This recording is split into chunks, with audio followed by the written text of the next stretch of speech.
이제 오늘 우리에게 주신 하나님 말씀 함께 나눕니다. 오늘은 시편 102편 말씀을 함께 봅니다. 제 102편. 고난당한 자가 마음이 상하여 그의 근심을 여호와 앞에 토로하는 기도. 여호와여, 내 기도를 들으시고 나의 부르짖음을 주께 상달하게 하소서. 나의 괴로운 날에 주의 얼굴을 내게서 숨기지 마소서. 주의 귀를 내게 기울이사 내가 부르짖는 날에 속히 내게 응답하소서. 내 날이 연기같이 소멸하며 내 뼈가 숯같이 탔음이니이다.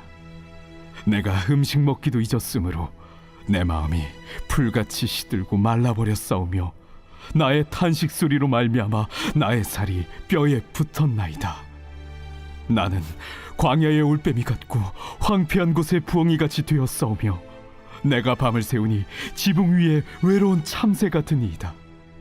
내 원수들이 종일 나를 비방하며 내게 대항하여 미칠 듯이 날뛰는 자들이 나를 가리켜 맹세하나이다. 나는 죄를 양식같이 먹으며 나는 눈물 섞인 물을 마셨나이다. 주의 분노와 진노로 말미암음이라. 주께서 나를 들어서 던지셨나이다. 내 날이 기울어지는 그림자 같고 내가 풀에 시들어짐 같으니이다. 여호와여, 주는 영원히 계시고 주에 대한 기억은 대대에 이르리이다. 주께서 일어나사 시온을 긍휼히 여기시리니 지금은 그에게 은혜를 베푸실 때라 정한 기한이 다가옴이니이다. 주의 종들이 시온의 돌들을 즐거워하며 그의 티끌도 은혜를 받나이다.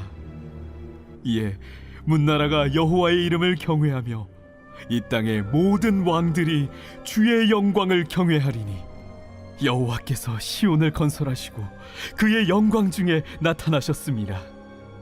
여호와께서 빈궁한 자의 기도를 돌아보시며 그들의 기도를 멸시하지 아니하셨도다.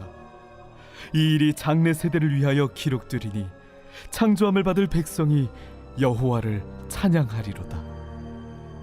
여호와께서 그의 높은 성소에서 굽어보시며 하늘에서 땅을 살펴보셨으니 이는 갇힌 자의 탄식을 들으시며 죽이기로 정한 자를 해방하사 여호와의 이름을 시온에서 그 영예를 예루살렘에서 선포하게 하려 하심이라.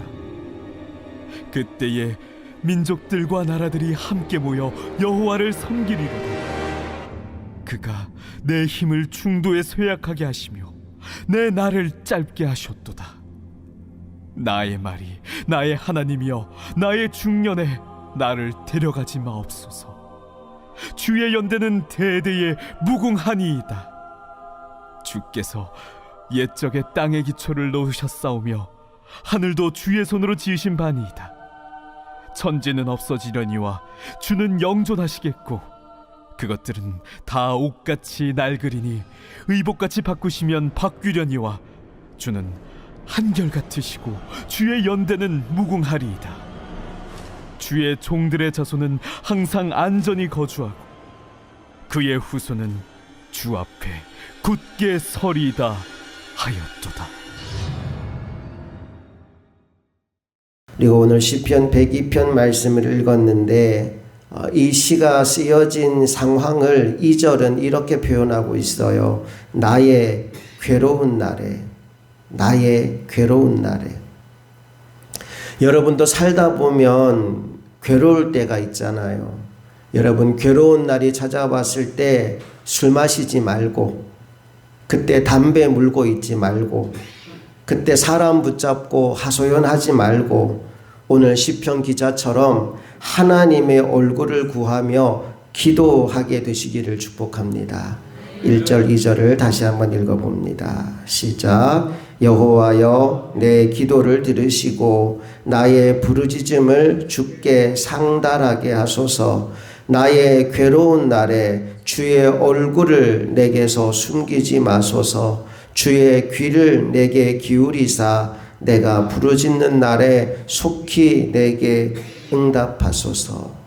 하나님이 응답하시기를 사모하며 간절함으로 기도하고 있어요. 자, 그렇다면 구체적으로 무엇 때문에 오늘 이 시인은 괴로워하고 있을까요? 첫 번째로 이 시인이 겪고 있는 어려움은 육체적인 질병이었습니다. 3절부터 5절까지를 같이 읽어볼게요. 시작. 내 날이 연기같이 소멸하며 내 뼈가 숯같이 탔음이니이다. 내가 음식 먹기도 잊었으므로 내 마음이 풀같이 시들고 말라버렸사오며 나의 탄식 소리로 말미암아 나의 살이 뼈에 붙었나이다. 여러분, 얼마나 아프면 뼈가 숯같이 탔다라고 말할까요? 게다가 몸이 아파서 음식을 먹지 못하니까 살이 뼈에 붙었다라는 표현을 합니다. 피골이 상접했다라는 말이 그 얘기예요. 피가 가죽이잖아요. 골이 뼈입니다. 가죽과 뼈가 상접 서로 딱 붙어버렸다 이 말입니다. 말기암 환자들의 모습이 대부분 그렇습니다. 먹지 못하니까 뼈만 앙상하게 남아있는 모습으로 마지막 날을 기다리는 말기암 환자의 모습이 어쩌면 오늘 시인이 겪고 있는 괴로움의 상황이 아닐까 싶어요. 질병 때문에 괴롭습니다. 그런데 이 시인이 겪고 있는 문제가 질병만이 아닙니다. 6절과 7절 말씀을 보니까 외로움과 고독의 고통을 호소하고 있어요. 6절, 7절을 같이 읽어볼게요. 시작. 나는 광야의 올빼미 같고 황폐한 곳에 부엉이 같이 되었사오며 내가 밤을 새우니 지붕 위에 외로운 참새 같으니이다. 여기 새 종류의 새가 등장합니다.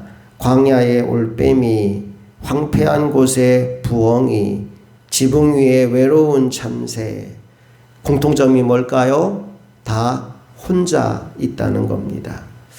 오랜 병에 효자 없다고 다 떠나고 홀로 남겨진 거예요. 그러니 얼마나 비참하고 외롭고 또 힘들었겠습니까? 문제는 괴로움의 요인이 그것만이 아니었다는 겁니다. 8절 말씀을 보니까 이 외로운 인생을 괴롭게 만드는 원수들이 또 있었다라고 이야기합니다. 8절 다 같이 시작. 내 원수들이 종일 나를 비방하며 내게 대항하여 미칠 듯이 날뛰는 자들이 나를 가리켜 맹세하나이다. 욥이 고난당할 때 친구들이 찾아옵니다. 욥은 그 친구들이 자신을 위로해 줄 것을 기대했는데 친구들이 계속 욥에게 비난하고 정죄하는 말을 쏟아내지요. 차라리 너희들 오지 않음이 더 좋을 뻔했다. 너희들 그만 가라. 이런 얘기를 욥이 하게 되는데 오늘 시인의 상황은 더 심각합니다. 원수들이 날마다 비방하고 조롱하고 있어요. 이 상황이 하루 이틀이 아니라 계속 이어지고 있는 상황입니다. 너무너무 힘들고 고통스러운 상황인데 그래서 전반부의 말씀을 보면 모든 소망과 기대가 다 끊어진 것 같은 느낌까지 주는 메시지가 담겨 있어요. 10절과 11절 말씀을 볼까요? 함께 읽어봅니다. 시작. 주의 분노와 진노로 말미암음이라 주께서 나를 들어서 던지셨나이다. 내 날이 기울어지는 그림자 같고 내가 풀에 시들어짐 같으니이다. 마치 하나님이 분노와 진노 때문에 나를 들어서 던져버린 것 같은 느낌이 들어요. 그리고 내 날이 기울어지는 그림자 같고 이제 얼마 안 남은 것 같은 겁니다. 내 생명의 시간이 이제 거의 다 끝나간 것 같고 마치 시들어가는 풀처럼 내 인생도 이렇게 시들어가는구나 라는 생각이 드는 지경까지 이르게 된 거예요. 여러분, 그런데 그럼에도 불구하고 오늘 시인이 하나님을 바라보며 기도하고 있어요. 이 괴로운 날에 하나님을 바라보며 기도해요. 왜 기도할까요? 나는 유한하지만 하나님은 영원하신 분이신 것을 알기 때문입니다. 또한 그 하나님이 은혜의 하나님이심을 알기 때문입니다. 12절부터 14절까지 이 시인의 믿음의 고백을 함께 읽어봅니다. 시작. 여호와여, 주는 영원히 계시고 주에 대한 기억은 대대에 이르리이다. 주께서 일어나사 시온을 긍휼히 여기시리니 지금은 그에게 은혜를 베푸실 때라. 정한 기한이 다가오미니이다. 주의 종들이 시온의 돌들을 즐거워하며 그의 티끌도 은혜를 받나이다. 하나님 은혜의 하나님이시고 영원하신 하나님이시니 지금 나의 이 괴로움의 시간이 나에게는 너무나 고통스럽지만 하나님은 나를 회복하여 줄 것을 믿습니다. 이 신앙의 고백으로 다시 한번 무릎을 꿇는 겁니다. 17절 말씀을 보니까 또 이런 고백을 하고 있어요. 17절 시작. 여호와께서 빈궁한 자의 기도를 돌아보시며 그들의 기도를 멸시하지 아니하셨도다. 지금 이렇게 괴로운 날에 기도하는 이유는 하나님이 나의 기도를 들으신다는 믿음이 있기 때문입니다. 여러분, 오늘 이 새벽에 여러분 안에도 이 믿음이 회복될 수 있기를 소망합니다. 하나님은 나의 기도를 반드시 들으신다. 그리고 반드시 응답하신다. 이 믿음이 있기 때문에 이 괴로움의 순간에도 시인은 하나님 앞에 와서 무릎을 꿇고 있는 겁니다. 또 다른 믿음, 26절부터 28절 마지막 우리 시인의 믿음의 고백을 읽어봅니다. 시작. 천지는 없어지려니와 주는 영존하시겠고 그것들은 다 옷같이 낡으리니 의복같이 바꾸시면 바뀌려니와 주는 한결같으시고 주의 연대는 무궁하리이다. 주의 종들의 자손은 항상 안전히 거주하고 그의 후손은 주 앞에 굳게 서리이다 하였도다. 오늘 시인은 현실을 더 이상 바라보지 않아요. 현실은 어쩌면 절망 그 자체입니다. 육신의 질병이 너무 심하여서 뼈와 살이 붙어 있는 상태입니다. 내 주변에 아무도 나를 돌아보는 사람이 없어서 외로운 정말 올빼미 같고 홀로 남은 참새 같은 인생이 나의 현실입니다. 거기에다가 원수는 끊임없이 나를 찾아와서 나를 괴롭게 만드는 절망적인 상황입니다. 그럼에도 불구하고 오늘 시인은 그 현실을 바라보지 않습니다. 무엇을 보느냐? 먼저 영원하신 하나님을 봅니다. 이 땅의 것은 지나갈 거야. 시간이 지나면 낡아지고 부패해질 거야. 그러나 하나님은 영원하셔. 그러나 하나님은 변하지 않으셔. 그리고 그 하나님이 사랑하는 자녀들을 절대 외면하지 않으셔. 사랑하는 그분의 자녀들을 절대 포기하거나 버리지 않으셔.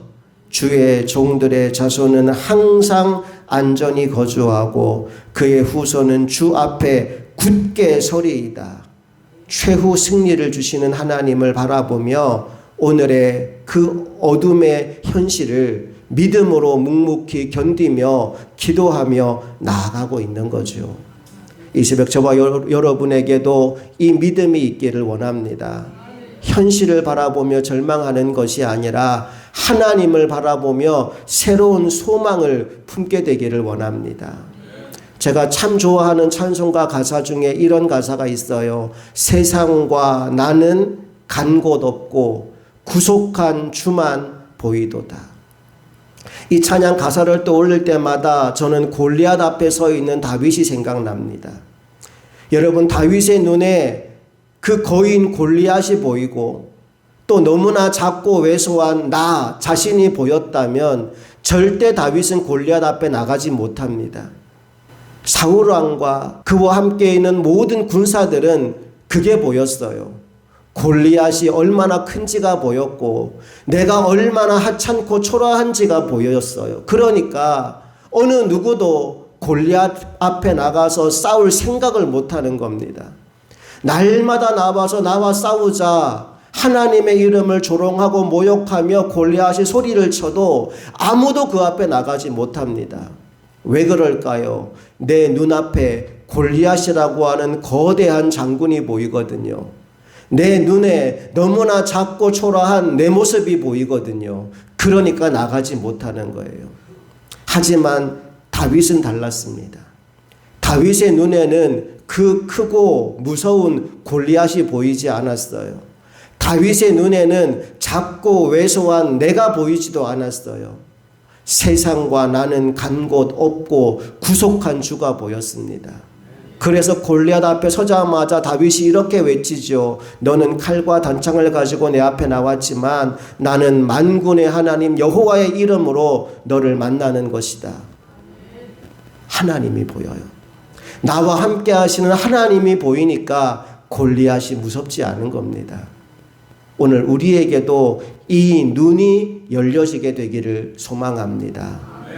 크고 무서운 세상이 아니라 또 연약한 내가 아니라 나와 함께 하시며 나를 통해 놀라운 역사를 이루어 가시는 영원하신 하나님, 변함없으신 하나님, 그 하나님을 보는 눈이 열려서 오늘도 가장 어두운 절망의 한 복판에 내가 있다 할지라도 그곳에서 기도함으로 모든 삶의 상황이 역전되어지는 은혜를 누리는 하나님의 종들이 다 될 수 있기를 간절히 소망합니다. 함께 기도하시겠습니다.